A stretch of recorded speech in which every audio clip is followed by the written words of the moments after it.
Young people at universities reacting to the story of Tintswalo, which dominated President Cyril Ramaphosa's State of the Nation address. The story of Tintswalo reflects on the life of a democracy baby who has benefited from the ANC government programs for the past 30 years. Njengomuntu onengane nami ngiyazama ukuthi ngiphushe ingane yami nayo ingabi nekusasa elifana nelami yebo leyo nto le ngifisela ibe nekusasa eliqhakaziwe yonke engayisho mfowethu intsha la eMzansi ayikunzima kakhulu umsebenzi ayikho mamele uthola umsebenzi mhlawumbe kwezinye indawo kumele ukhiphe intshontshe noma unganayo imali uzokwenza njani umsebenzi ayikho mfowethu into nje engayisho ukuthi siyintsha nje la eMzansi Amaphupho fezeka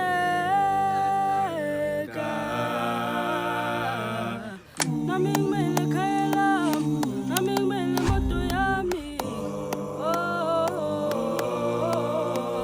The bonfire that's braying your esophagus right now is not heartburn.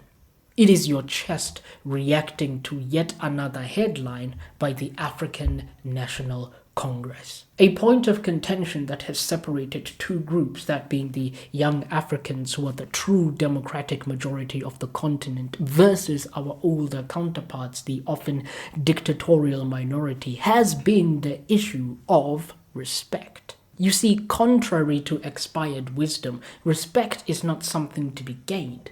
It is something to be lost. People are to be treated with basic human dignity and respect by default until they give you a reason to revoke it. But many from older generations believe they are owed respect no matter what. Even when they replace guidance with propaganda, education with criminal tactics, and our future with sofas stuffed with foreign currency, still they demand respect. And you know why? Because the ANC sees themselves as the elders of the country. It is their organization that fathered our democracy, and as such, we owe them unconditional respect. And the modern ANC Youth League has become domesticated by these walking fossils. Back when these same elders used to have blood in their veins during the glory days, the ANC Youth League used to contest the direction of the same organization against their elders. Today, young people are the primary beneficiaries of every bad South African statistic, calculable and incalculable. Yet, the ANC Youth League falls in line with the factionalism of their elders. The same elders that presided over the accumulation of said statistics. If they are going to put party over country anyway, why don't they challenge these elders for the direction of the organization? Instead, they're busy choosing sides in battles they themselves did not initiate. Why? Because they are waiting for their turn to benefit, their turn to eat. They know that the PRASA and Transnet systems that work best in this country are those that service the fastest bullet train high-speed rail network system in the continent. The gravy train. They are hungry and they're waiting for their turn to come aboard. The rot has gone all the way from the head to the tail. It is systemic. We are not experiencing some isolated incidents of corruption here and there in one municipality or the other. This is a full-blown mature industry whose maturation continues to arrest South Africa's development. It is not some bad apples now and again. It is a system.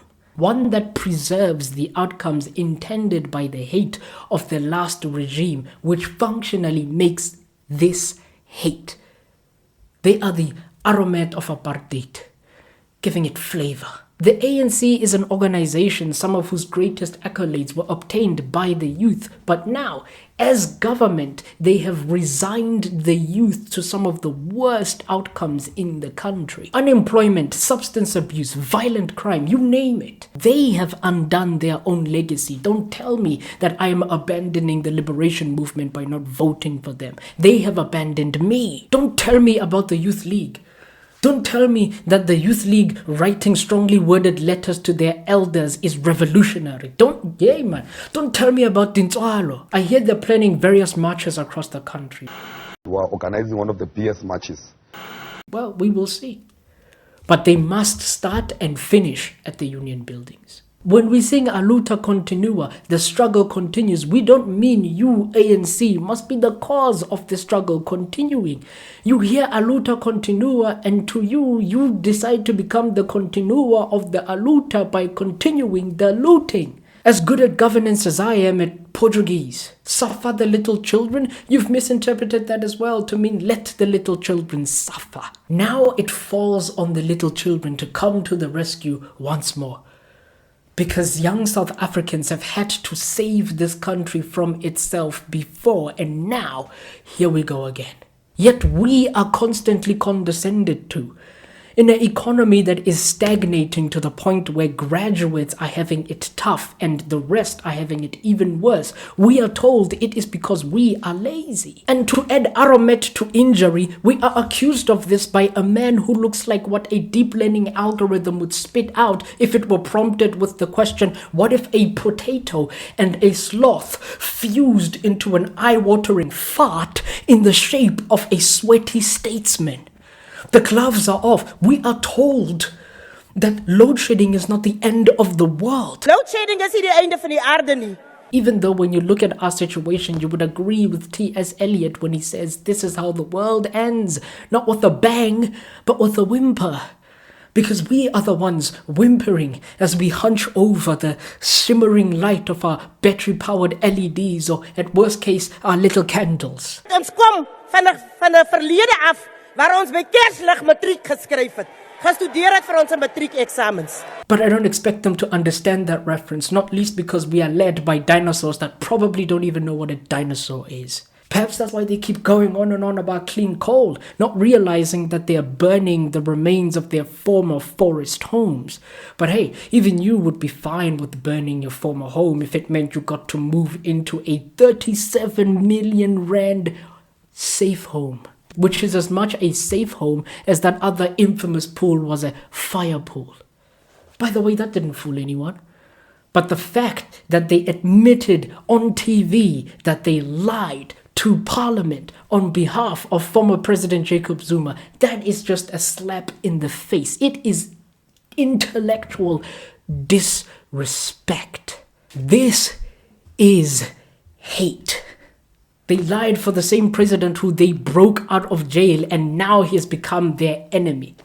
So much for their political acumen. The same Jacob Zuma who's often lauded for his chess skills, which is all fun and games until young people are made to be the pawns in his power struggle against his fellow living fossils. Black or white, young person, you're still a pawn. Young people served to the meat grinder of old people's political gamesmanship. And if we don't show the deference and respect that they believe they are entitled to, we get kicked quarter to death and get left by the side of the road by thugs who then put on a police uniform. This is hate. Please make a different choice this year. Fight for your dreams, young person. Fight with your dreams. Because dreams can be a weapon, and perhaps they're the only one we have left. Fight with your dreams. Your dreams are the horns of your mind. They are an education tool to the predators out there. Fight with the horns of your mind. Fight with your dreams. Because don't you know, even a pawn can be a queen.